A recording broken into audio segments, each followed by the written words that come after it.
Muy buenas, muy buenas.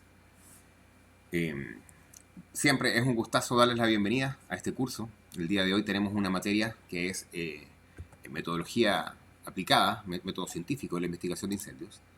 Y prometo hacer una clase bastante dinámica el día de hoy. Como siempre, los dejamos invitados a nuestras redes sociales. Ya ustedes las conocen, a nuestra página principal. También los dejamos invitados a la página del curso, donde está toda la información. Usted ya conoce cuál es el mecanismo y nuestro tema el día de hoy, que es metodología científica de la investigación de incendios y explosiones.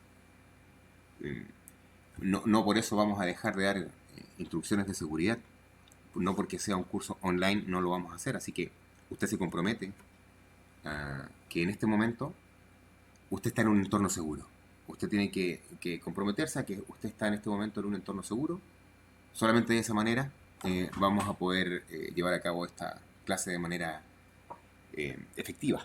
Eh, por si acaso también le vamos a pedir, por favor, le vamos a sugerir que apague su teléfono o lo ponga en silencio. Yo creo que va a aprovechar mucho mejor su clase. Bueno, profesionalmente ya me he presentado bastante largo en la primera unidad y esta vez solamente me voy a presentar de manera general. Soy un investigador de incendios, mi nombre es Heriberto Moreira, estoy para servirle.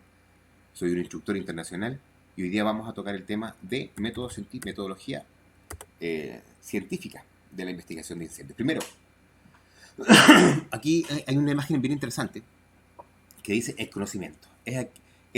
Aquí es cuando tu cerebro empieza a hacer un sistema seccionado de almacenamiento de información. Eso es nuestro cerebro. Esta palabra es súper importante, es la palabra epistemología. Si nos vamos al diccionario, ¿qué significa epistemología? Epistemología es la teoría de los fundamentos y métodos del conocimiento científico. Vocablo epistemología procede del griego episteme, que significa conocimiento, y logos tratado. Viene de la teoría, el tratado de la filosofía de la ciencia. La epistemología es una rama de la filosofía que se ocupa de estudiar la naturaleza, el origen y la validez del conocimiento. También se podría decir que es la rama que separa el conocimiento científico del conocimiento común. Y no podemos hablar de epistemología, de conocimientos y de ciencia sin hablar de estos tres monstruos de la filosofía occidental, como son Aristóteles, Platón y Sócrates. Principalmente nos vamos a centrar en la figura de Aristóteles, que es el cúlmine del trabajo de Sócrates y de Platón. Y tampoco quiero quedarme muy pegado en estos temas en esta clase. Tal vez los exploramos un poco más cuando lo hacemos en vivo, y ahora quiero centrarme más en los temas de método científico aplicado a la investigación de incendios. Pero no puedo dejar de decir esto, ¿no? Los filósofos como Platón y Aristóteles existían ya reflexiones epistemológicas. Algunos autores consideran que su fundador es John Locke. Bueno, el conocimiento científico ha tenido un avance en la humanidad bastante... o sea, ha sido como oleadas. Está, por ejemplo, en estos mismos tres personajes. Primero, tenemos el trabajo de Sócrates, que se lo enseña a Platón, y luego Platón se lo enseña a Aristóteles. En este mismo ejemplo, tenemos una clara visión de cómo el conocimiento progresa en el tiempo y se va depurando. Por ejemplo, según el Sócrates, decía que el conocimiento se deriva de la experiencia que comienza con los sentidos y sus captaciones de las imágenes. Existen tres tipos de conocimiento: la experiencia, la ciencia y la inteligencia. Cuando hablamos de la experiencia, hablamos de conocimiento sobre cosas concretas. Cuando hablamos de ciencia, hablamos de conocimiento que adquirimos al observar las cosas y nos hacemos preguntas, ¿no? Nos hacemos preguntas. Por ejemplo, se dice que si yo me como un pan y cuando me como el pan me cae mal, me duele el estómago, me duele la barriga, significa que yo voy a tratar de no comer pan porque me hace daño. Sin embargo, no voy a saber por qué me hace daño. La experiencia me dice que comer pan me hace daño, pero la ciencia me dice que yo soy alérgico al gluten, por ejemplo. Y la inteligencia es el conocimiento de los primeros principios de la sabiduría que obtenemos a través de la intuición. Para Aristóteles, el tema de la intuición era súper importante. Entonces aquí tenemos las áreas de la ciencia, según el mismo Aristóteles, que en realidad es algo que, insisto, profundizamos un poquito más cuando lo hacemos en vivo, cuando filosofamos pesado, pero esta vez lo vamos a mostrar solamente y vamos a decir que la ciencia para Aristóteles estaba dividida en la teoría, la práctica y la parte productiva. La teoría era la teología, la matemática, la ciencia teórica de la naturaleza. Entonces es la forma en la que Aristóteles dividía el tema. Conocimiento de un arte, prudencia y la teoría, bueno, la teórica que siempre la asoció a la sabiduría. Aquí, por ejemplo, tenemos otro ejemplo claro. Las personas veían que el sol salía por un lado y se ocultaba por otro. Entonces, según eso, según la experiencia, ellos pensaban que el sol giraba alrededor de la Tierra. Pero el conocimiento nos llevó a entender que nosotros somos los que giramos alrededor del sol. Y esa es la gran diferencia entre la experiencia y el conocimiento. Cogito ergo sum. No sé si alguna vez lo han escuchado, pero es una frase muy famosa de un señor que es Descartes. El señor Descartes acuñó esta frase, cogito ergo sum, que en realidad significa pienso y luego existo. Un poquito para explicarse el tema de la ciencia, ¿no? Según Einstein, ciencia es el intento de hacer que la caótica diversidad que hay en nuestra experiencia sensorial corresponda con un sistema de pensamiento que presente uniformidades lógicas. Y según la Real Academia de la Lengua, ciencia, conocimiento cierto de las cosas por sus principios y causas, cuerpo o doctrina metódicamente formado y ordenado que constituye un ramo particular del saber humano. Entonces, bueno, tenemos una actualización del pensamiento de Descartes. Pienso, me hago una selfie, la subo a Facebook y luego existo. La diferencia entre el conocimiento común y el conocimiento científico. El conocimiento común y el conocimiento científico. Bueno, primero el conocimiento común. Se adquiere aceptándolo sin discusión. Es algo que me dijeron por ahí, que escuché. El conocimiento científico es complejo. Se adquiere a través del método científico siempre. Busca responder interrogantes, interpretar la realidad, modificar la realidad. Conocimiento científico es un conjunto de nociones y saberes nacen de la experiencia acumulados de la vida y de información que se nos transmite, ¿no? Es sometido a pruebas para comprobar su veracidad. Y aquí hay unas características, ¿no? Es verificable, es racional, es objetivo, es sistemático, es universal, es crítico, es comunicable. Estas son algunas características propias del conocimiento científico. Bueno, objetividad, conocimiento que concuerde a la realidad con el objeto. Y aquí también nos metemos nuevamente en filosofía, en la relación entre el objeto y el sujeto. Racionalidad, conceptos, juicios, razonamientos.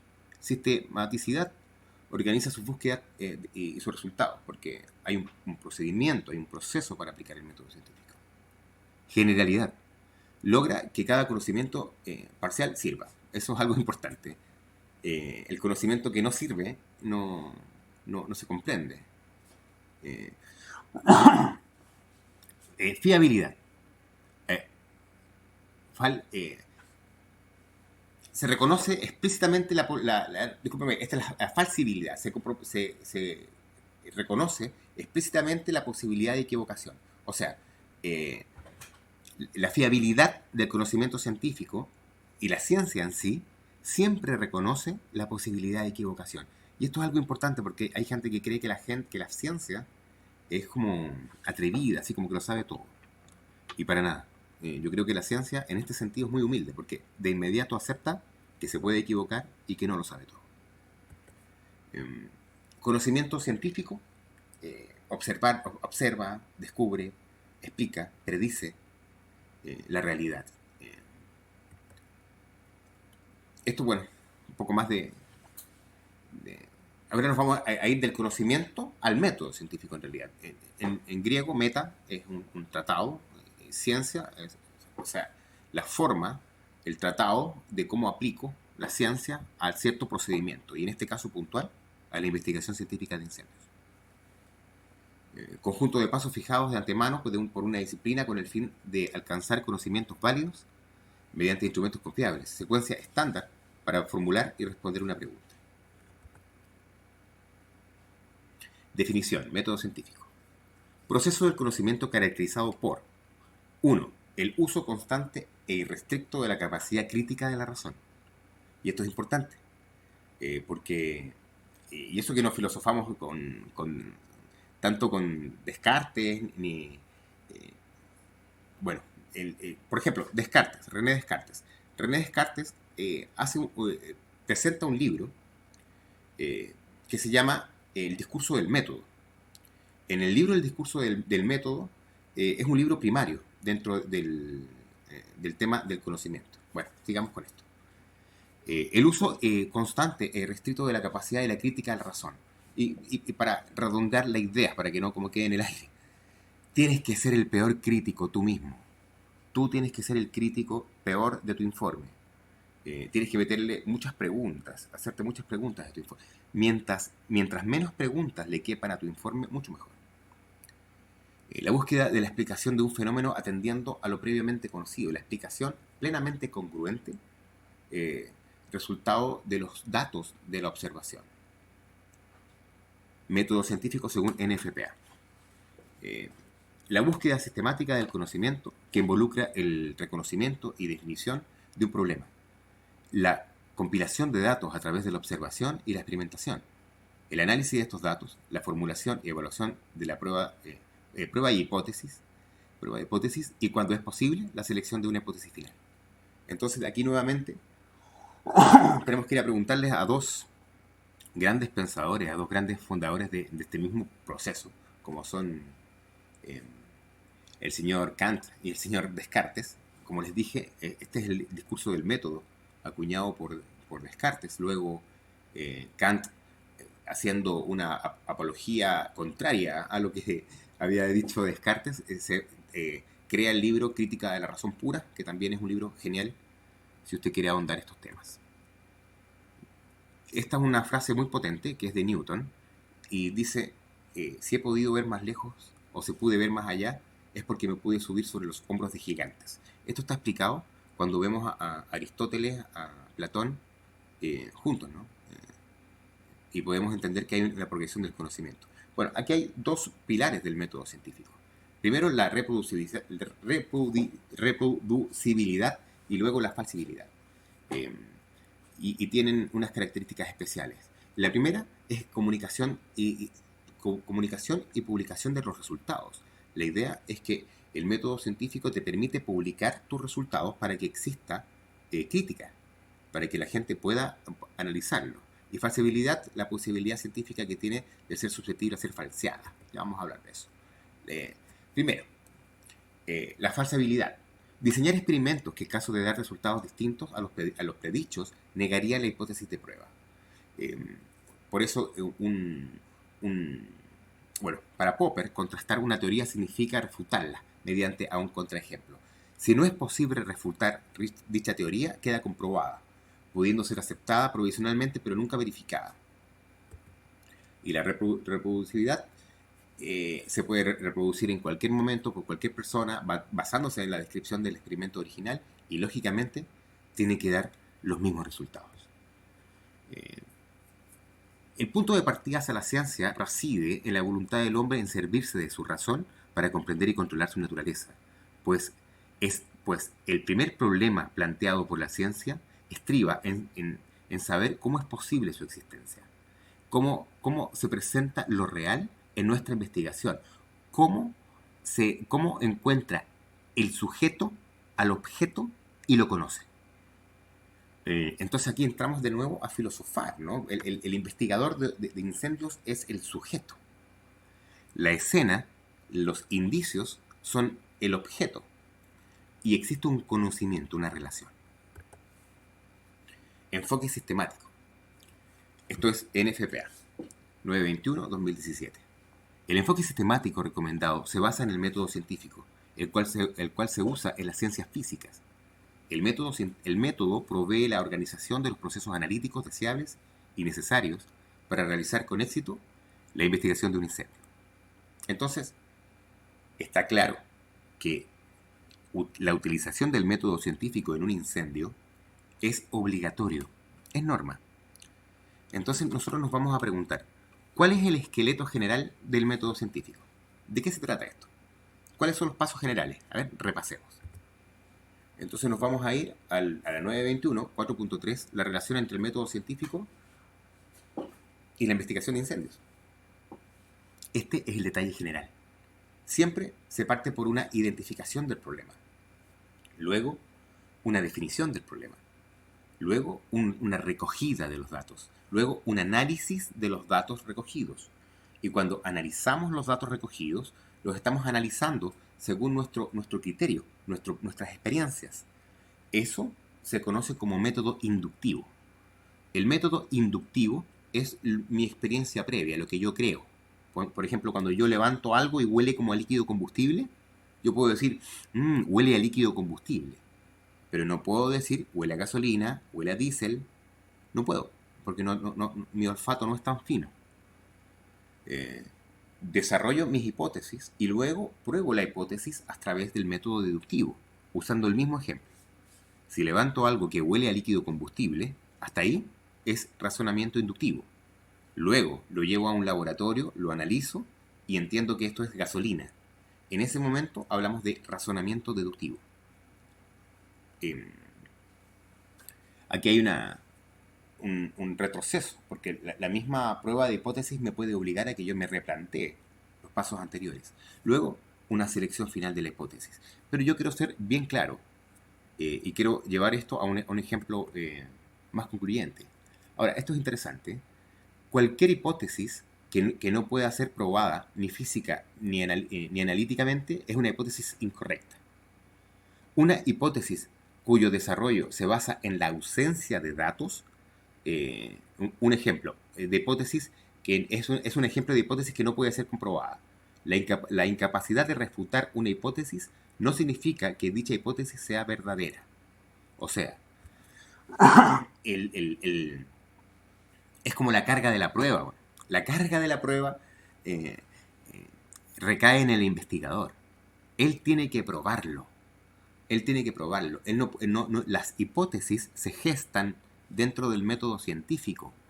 No se gestan porque mi testigo me dijo, porque yo creo, porque aquí huele, porque yo tengo un voluntario que es súper antiguo, un investigador genial, entonces él recrea la... No, eso ya no sirve. Eso se llama corpus negativo y lo vimos en las unidades anteriores. Acá vamos a ver la aplicación del método científico al origen. Primero, reconocimiento de la necesidad. Se produjo un incendio. Defino el problema. El problema es que tengo que determinar el origen. ¿Y cuáles son los datos? Primero, recogida. ¿Cuáles son los datos básicos del sitio? Dirección, tipo de construcción, etcétera, ¿no? Datos del sitio. Determinar las condiciones pre-fuego. O sea, ¿qué estaba pasando? ¿Cuántas personas habían? ¿Qué estaba sucediendo? La documentación de las condiciones post-incendio. O sea, nuestras fotografías, nuestros videos, nuestros planos. Excavación, exploración y reconstrucción de la escena. Remoción de escombros. Y luego vienen las declaraciones. No al principio. Primero la escena. La escena no miente. La gente sí miente. Si usted es un investigador de incendios que hace investigaciones solamente con declaraciones, déjeme decirle que eso se llama corpus negativo y no sirve en un juicio. No sirve. Aquí lo que uno cree, lo que uno sospecha, no sirve. Usted tiene que consignar lo que está mirando, lo que está viendo. La escena le habla. Usted no le habla a la escena, es al revés. Los indicios no mienten. Lo malo es que hay gente que no sabe interpretarlo. No mienten, pero no hablan tampoco. Declaraciones de testigos y observadores. Información del cuerpo de bomberos, de los primeros respondedores. Alarma, detectores de seguridad y datos. Por ejemplo, en los paneles de alarma queda marcado la hora y el sector que ha sido comprometido. Bueno, luego analizo estos datos. Primero recopilo estos datos, luego los analizo. Y cuando hacemos análisis, por ejemplo, vemos el patrón de análisis de calor. El calor, el análisis vectorial de las llamas, la profundidad de carbonización, Hago mapeos de arcos, ya vamos a hablar cómo se practica el mapeo de arcos cuando veamos la clase de fuegos eléctricos. La secuenciación de los sucesos también es importante. Consideración de las dinámicas de fuego. Bueno, sinceramente, creo que la parte del análisis de los datos es donde está la investigación en sí. Ahí está toda la investigación. Hay mucho de arte, hay mucho de ciencia, hay mucho de experiencia. Luego, desarrollo una hipótesis. Hipótesis del origen inicial, hipótesis del trabajo del origen, hipótesis alternativas. Debo preguntarme si hay otras hipótesis que puedan explicar los hechos. Prueba de la hipótesis. Cuando hablamos de prueba de la hipótesis, hablamos de conocimiento inductivo. Discúlpame, deductivo. O sea, el laboratorio, la matemática, la ciencia. Y debo preguntarme, ¿existe una fuente de ignición competente en el lugar? Ojo, hablamos del origen. Y cuando hablamos del origen, hablamos del primer lugar que toma fuego, el primer lugar que arde. Acuérdate que ya lo habíamos visto en las unidades anteriores. Bueno, el origen explica los datos, están resueltas las contradicciones, tiene un origen alternativo que podría explicar los mismos datos que usted tiene. Todas estas son las preguntas que usted tiene que obligatoriamente hacerse. Luego, selecciono mi lugar de origen y mi punto de origen. Recuerde, lugar de origen es una habitación y el punto de origen es el punto exacto donde empieza el fuego. Ejemplo, el enchufe. Muy raro que empiece en el enchufe. Bueno, origen también es una opción. El origen es insuficiente para que yo pueda establecer la causa. Entonces, con este pequeño ejemplo de cómo se aplica el método científico al origen, también quiero hacer lo mismo con la causa. Pero antes quiero hablar de evitar presunciones. Mucho ojo. Hasta que no se haya recopilado los datos, todos los datos, no se pueden formular o contrastar una hipótesis razonadamente.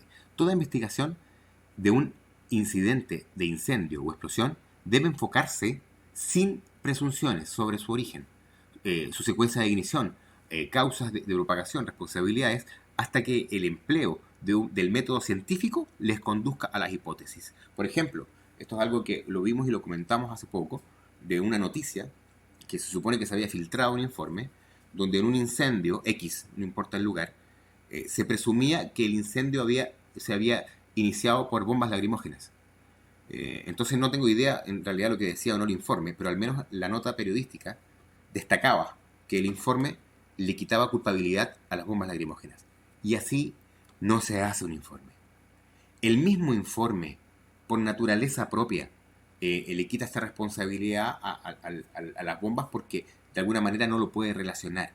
Pero yo no puedo enfocar un informe o un esfuerzo a una presunción.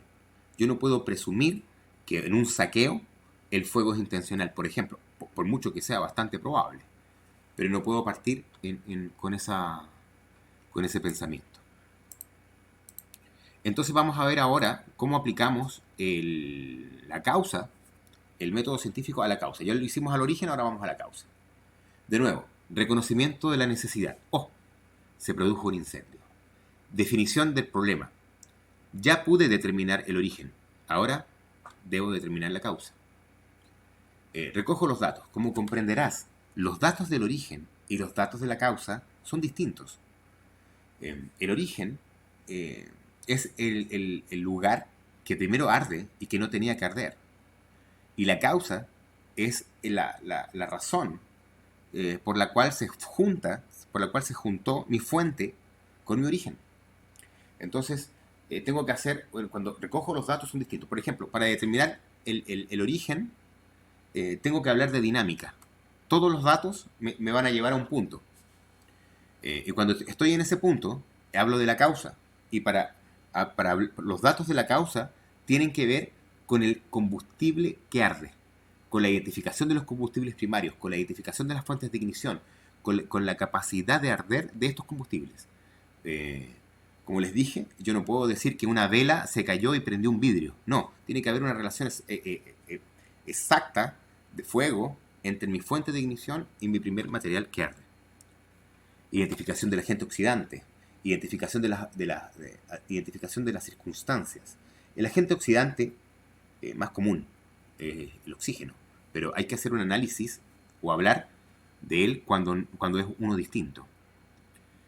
Análisis de los datos, análisis de los combustibles, temperaturas de ignición, cantidad, análisis de la fuente de ignición competente, si la energía fue suficiente para hacer prender esto. Análisis del oxidante, especialmente si es distinto al aire. Bueno, lo que acabo de decir. Desarrollo de la hipótesis. El desarrollo, recuerda que tiene que ver con mi conocimiento previo. Hipótesis diferentes para cada fuente de ignición. Considerar la falta de fuentes de ignición. Proponer el combustible inicial para cada fuente de ignición. Y considerar hipótesis alternativas. Luego, comprobación de la hipótesis. Estaba la hipotética fuente de ignición situada en el lugar. Por ejemplo, una vez un compañero me dijo que había hecho una investigación de un incendio y tuvo una equivocación porque le echó la culpa. Él le dijo que la lavadora había sido, pero la lavadora no funcionaba hace meses. En realidad no me acuerdo si fue él o un compañero de él, pero me dio ese ejemplo, que es un claro ejemplo de que no te puedes adelantar, de que tienes que hacerte la pregunta. ¿Está presente ahí? ¿Puedo verificarlo? ¿Puedo comprobarlo?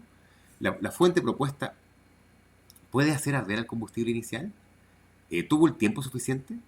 ¿La causa propuesta es consistente con todos los hechos conocidos?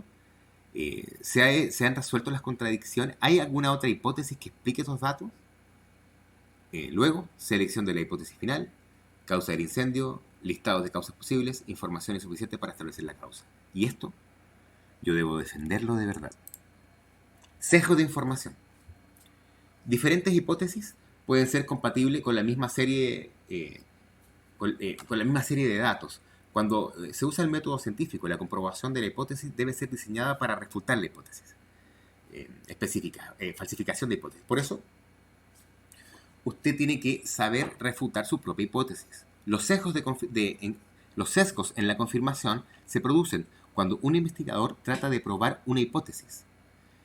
Esto se puede dar como el resultado de un fallo que bien lleve a considerar nuevas hipótesis. Al descartar de forma prematura los datos aparentemente contradictorios, sin una evaluación apropiada. A mí me pasa un montón.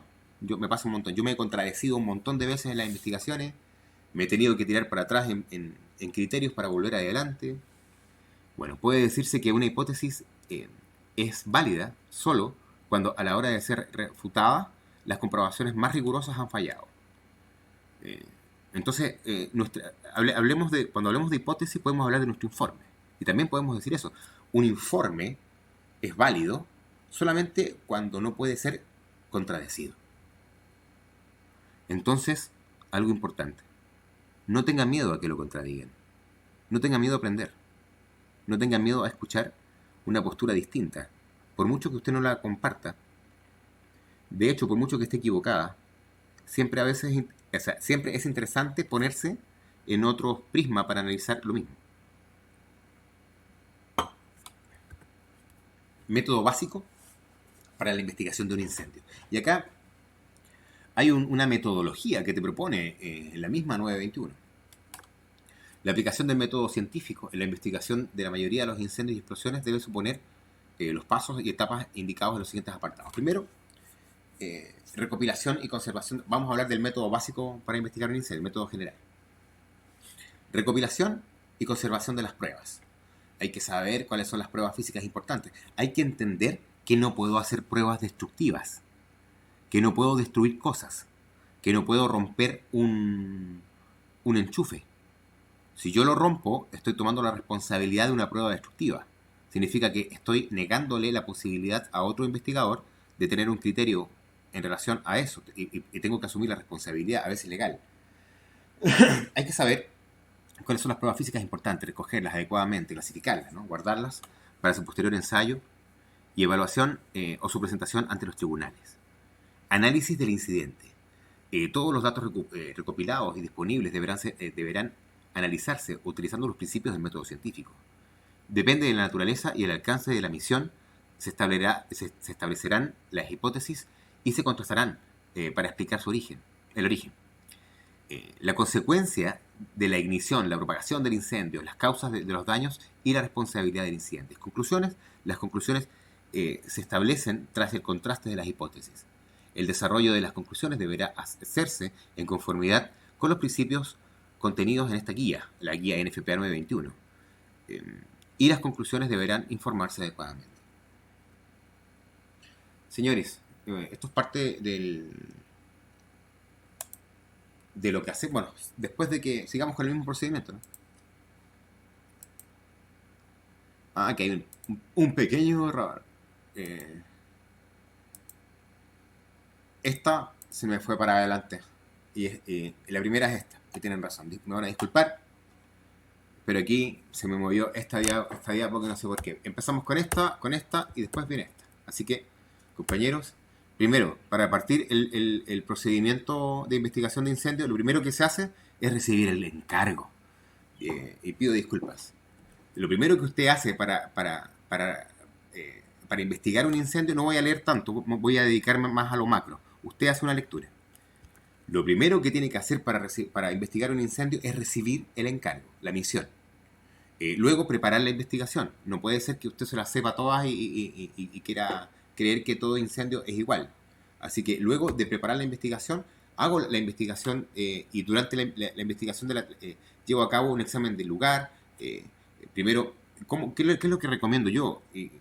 Muy apegado a lo que la misma guía dice. La idea es hacer una evaluación exterior. Hay una evaluación también que debo hacer en relación a la seguridad del entorno. Durante esta etapa de la investigación se lleva a cabo un examen del lugar del incendio y la explosión. El objetivo de este examen es recopilar los datos distintos disponibles, documentar la escena del incidente, como la investigación en sí.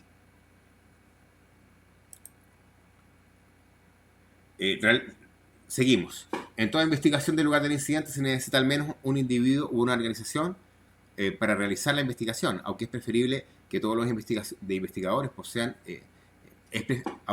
aunque es preferible que todos los investigadores posteriores tengan una oportunidad de realizar el examen independientemente. Esto es interesante. Yo acabo de hablar de las pruebas destructivas y aquí habla exactamente de lo mismo, y voy a repetir. Aunque es preferible que todos los investigadores posteriores tengan la oportunidad de realizar un examen de la escena independientemente, en la práctica no siempre está disponible el lugar. Por eso, si usted va a investigar, no destruya el lugar, no disponga del lugar. Se puede meter en un problema legal, sobre todo si tenemos un problema en el manejo de la escena.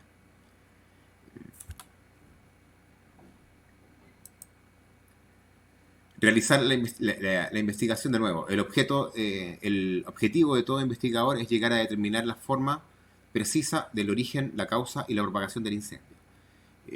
Las responsabilidades del incidente, y aquí quiero decirlo bastante claro. El investigador de incendio lo primero que hace es determinar dinámica. A través de la determinación de la dinámica del fuego, él va a llegar a un punto que va a ser su punto de origen, y desde ahí va a empezar a trabajar. A veces es súper simple, a veces no. A veces la escena es bastante amigable, a veces no.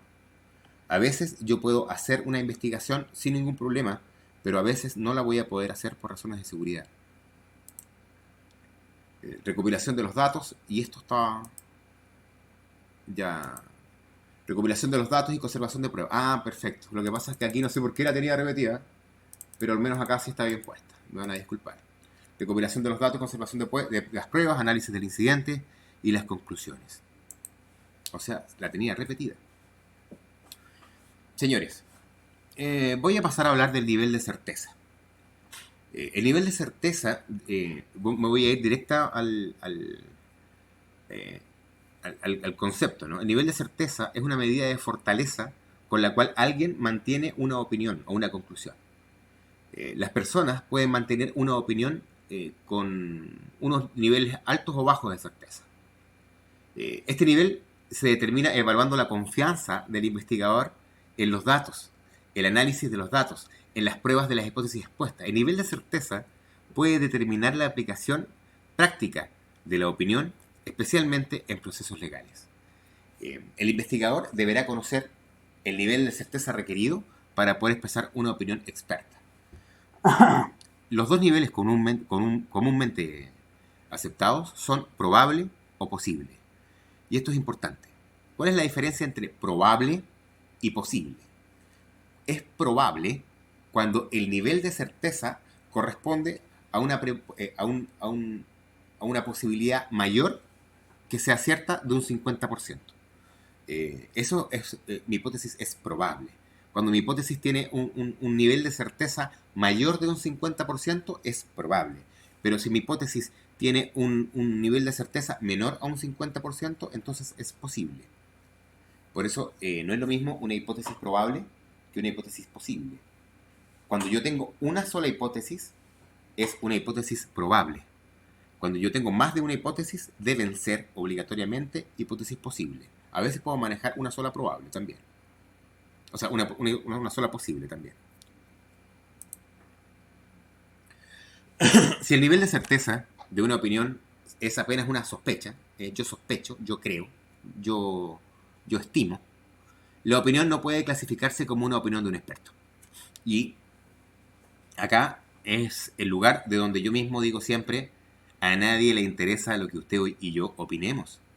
Aquí estamos hablando de opiniones de expertos, y las opiniones de expertos no se clasifican ni como sospecha, ni como yo creo, ni según mi opinión, según mi experiencia. Eso no se puede clasificar como la opinión de un experto. Si el nivel es solo posible, deberá indicar de manera expresa la opinión que es posible. Una opinión solo deberá manifestarse como razonablemente cierta cuando su nivel de certeza es probable. Entonces, las opiniones, incluso las opiniones, deben manifestarse solamente cuando el nivel de certeza es probable. Si yo tengo una opinión frente a un tema con un nivel de certeza menor a un 50%, ni siquiera debo abrir la boca. Gran cuidado en evitar, excavación y reconstrucción. Estos son unos cuidados que yo tengo que tener como investigador de incendio, ¿no? Tratar de excavar lo menos posible, para tratar de alterar lo menos posible las pruebas físicas. Evitar la expoliación. Expoliación no es lo mismo que exfoliación. Expoliación es prueba, es alteración o daño de las pruebas. Es, por ejemplo, una prueba destructiva. Es, por ejemplo, haber levantado una prueba y habérsela llevado sin respetar cadena de custodia. O haber montado una prueba. O haber quitado una prueba. Es muy grave. Evitar contaminaciones, cuidado con el entorno de los usos, con el cuidado extremo en el uso de líquidos combustibles u otros durante la remoción. Recuerde que hay aparatos que, por ejemplo, de bomberos que usan líquido combustible. Y contaminación, por ejemplo. Yo no puedo usar la misma pala con la que levanté una muestra, no puedo usar lo mismo para levantar otra que puede tener líquido combustible, porque puedo tener una contaminación cruzada. Evitar corpus negativo. Ya lo hemos hablado, evitar corpus negativo. Corpus negativo es emitir un criterio sin una base científica. Vamos a repasar. ¿Qué es origen? Origen es el primer lugar que arde y que no tenía que arder. ¿Qué es fuente? Objeto portador de calor o energía, que es la que produce finalmente la energía suficiente para producir el fuego. La causa es el fenómeno o hecho que hace que una fuente se junte con mi origen. Ahora vamos a ver la clasificación de la causa. Vamos a verlo de manera general. La clasificación de la causa: fuegos accidentales, fuegos naturales, fuegos provocados y también los fuegos indeterminados A e indeterminados B. Vamos a ir directamente a la clasificación, porque en realidad vamos a hacer un poquito de lectura. Determinar la causa de un fuego y clasificar la causa son cosas distintas. La clasificación de la causa puede ser usada a la hora de asignar responsabilidades. Y esto es interesante. Hay algunos países donde se habla de la causa negligente. La causa negligente, técnicamente, no existe en investigación de incendios. De hecho, ya vamos a hablar de la diferencia de cada una de ellas, ¿no?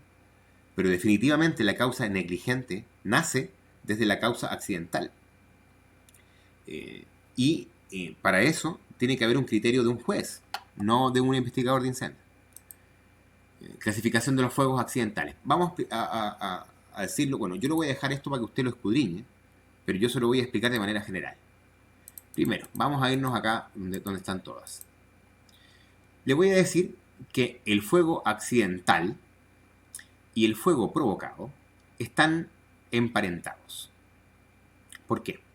Porque el fuego accidental y el fuego provocado están hechos por personas.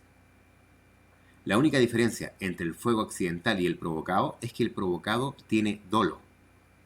El provocado tenía una clara intención de provocar un incendio y el fuego accidental no. Y la diferencia de estos dos con el fuego natural es que en el fuego natural no está la mano del hombre presente.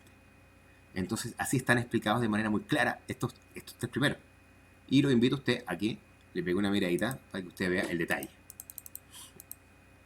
A mí me gustaría centrarme en los indeterminados porque esta es una información que recién estamos digiriendo.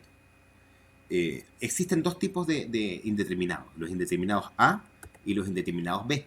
¿Cuál es la diferencia entre uno y otro? La diferencia es que el indeterminado A es un fuego que no ha sido investigado todavía o está en proceso de investigación. Y el indeterminado B es un fuego que ya fue investigado y el investigador de incendios lo declaró como un incendio no determinado. Esa es la gran diferencia. Y bueno, este es un pedacito que solamente vamos a ver un poco. Lo quiero invitar a que veamos un poquito de manera general el tema de los incendios provocados, que es muy interesante. Un fuego provocado es todo aquel que ha sido deliberadamente preparado con la intención de provocar un fuego. Eso ya es algo bastante claro. Esto es algo que se explica un poquito más en las clases presenciales, pero quiero igual compartírselo, ¿no? Que son el tema de las normas sobre los incendios provocados. Aquí hay algo bien interesante, que son los factores. Los incendios cuando existe la posibilidad de que el incendio se haya producido por un acto delictivo o provocado, el investigador deberá tener en cuenta estos factores importantes para la mayoría de las investigaciones. Primero, la provocación y el avivamiento del fuego. La provocación, inicio o avivamiento del fuego o la explosión fueron intencionados. Había otra persona presente en el interior de la casa o edificio. ¿Quién es el propietario del bien afectado? Si el objeto del incendio ha sido un edificio, ¿qué tipo de edificio era? ¿Cuántos eran los ocupantes? ¿Actuó el delincuente de manera temeraria? Recuerda que hay muchos incendiarios que se queman. ¿Hubo en realidad llamas? ¿El incendio o la explosión causó algún tipo de daños? Si usted hace los cursos del CFA Trainer, se va a dar cuenta de que aquí existe una clasificación que tiene que ver con el medio, con el motivo y con la oportunidad. Siendo el medio el que responde la pregunta ¿cómo?, la oportunidad ¿cuándo? Y el motivo ¿por qué? Incendios múltiples. Bueno, esto es otra forma. A veces la gente cree que un incendio múltiple es sinónimo de incendio provocado y no lo es. Por ejemplo, acá hay unas formas de razones en realidad por la cual el incendio tal vez no fue, tiene muchos focos, pero no es provocado. Por la propagación a través de los conductos de ventilación, propagación por pavesas en el aire, fuego por fall down, por goteo. Bueno, hay varias razones por las cuales el fuego no tal vez tenga muchos focos, pero esté muy lejos de ser intencional. Esto sí quiero dejarlo muy en claro. Esta y la próxima imagen son muy importantes, porque quiero dejar en claro la palabra acelerante. Acelerante, primero le hago una pregunta antes de leerle. ¿Usted cree que el papel es acelerante? ¿O solamente los acelerantes son los líquidos combustibles? Y aquí vamos a leer la definición. Un acelerante es toda aquella introducción deliberada de un combustible o la manipulación de combustibles ya existentes usando para ayudar a la propagación de un incendio de un área a otra. Los acelerantes pueden usarse para conectar dos partes separadas en un incendio. Los combustibles usados como acelerantes pueden ser líquidos o sólidos, o una combinación de ambos. Bueno, esto es algo que lo invito a reflexionar. ¿Qué significa esto? Significa que yo puedo usar papel como acelerante. Es más, hay un caso criminal en Guayaquil donde una señora fue asesinada, estrangulada, y el asesino le puso papeles a los lados para quemarla. La dejó en el baño. Entonces, en este caso, el perpetrador, el asesino, usó el papel como acelerante. Ahora, esto es interesante. Si yo le pongo un montón de gasolina a la ropa, o un montón de ropa, esto me va a dejar una marca. Eh, y la marca va a ser una marca toroide por acelerante. Pero si yo uno dos lugares que quiero quemar con gasolina, eso se llama tráiler. Y no es una marca, es un rastro. Esa es la diferencia entre una marca y un rastro. Bueno, esto es lo que yo acabo de decir, la diferencia entre marca y rastro. Las heridas por quemaduras, como pueden ver acá en el video, la gente que quema son súper burdos, no comprenden lo que son la gasificación de la gasolina. eh, entonces, generalmente hay heridas por parte de estas personas. Aquí hay unos dispositivos incendiarios, en realidad no lo vamos a ver en esta unidad, pero sí me gustaría llegar a un punto que es este, para dar... igual yo les voy a dejar esta materia para que ustedes puedan investigarla, la puedan leer. Esto no pertenece a este nivel, pero les vamos a dejar igual esta materia. Esto pertenece al segundo nivel de esta misma materia. Pero quiero rematar este día con esta pregunta, ¿no? Eh, ¿Está bien dicho pirómano o incendiario? ¿Cuál es la palabra correcta? Y para responder eso nos vamos a meter a la nosología médica. El término pirómano pertenece al lenguaje especializado de la psiquiatría y se aplica a la persona que padece piromanía, diagnóstico psiquiátrico, eh, perfectamente tipificados en las clasificaciones nosológicas, donde se clasifican las enfermedades. O sea, dicho de manera muy simple, un pirómano es un enfermo. Muy distinto, en cambio, es la definición de la RAE que le da a un pirómano. Este es el contraste. Un pirómano, un piromaníaco, padece de una enfermedad, de un trastorno compulsivo. Eh, no es tan simple, es bastante complicada. Tiene eh, desviaciones de carácter sexual, son patologías bien complicadas. A diferencia de la palabra incendiario, que es la persona que incendia por premeditación. Esto es importante. Todos los pirómanos son incendiarios, pero no todos los incendiarios son pirómanos. ¿Qué quiere decir esto? Que yo, al menos, le aconsejo que solamente se refiera a una persona como pirómano cuando tenga un diagnóstico por un psiquiatra. Mientras tanto, diga el incendiario, da lo mismo. Eso. Entonces, señores, ¿cuál es la palabra correcta? ¿Pirómano o incendiario? Creo que ya está claro. Esto es un tema introductorio. Quiero dejarlos entusiasmados con el tema de la aplicación del método científico a la investigación de incendios. No es difícil. Es bastante entretenido y espero que haya quedado bastante claro el punto. Estoy dispuesto a responder cualquier consulta, duda a través de nuestros grupos en los chats o por donde usted quiera comunicarse con nosotros. Encantado de poder responder alguna duda al respecto. Muchísimas gracias por su tiempo, por su atención. Le pido un poquito disculpas por la voz, pero al principio como que tenía tos, ahora se me pasó. Así que me van a disculpar también los errores. Agradecemos a CONASE, Compañía Nacional de Seguridad, por el desarrollo, materiales y equipos contra incendios de Culiacán, Sinaloa. Un abrazo, gracias por apoyarnos desde México. Y nada, nos dejamos invitados a que sigan verificando nuestra página oficial del curso y también nuestras redes sociales. A nombre de Dead Lautaro Internacional y en mi nombre propio, agradezco su tiempo, su buena onda y también su comprensión. Para mí nuevamente ha sido un privilegio compartir con usted este tiempo y también ha sido un verdadero agrado que usted me comparta el suyo. Estamos en comunicación y yo, como siempre, estoy para servirle.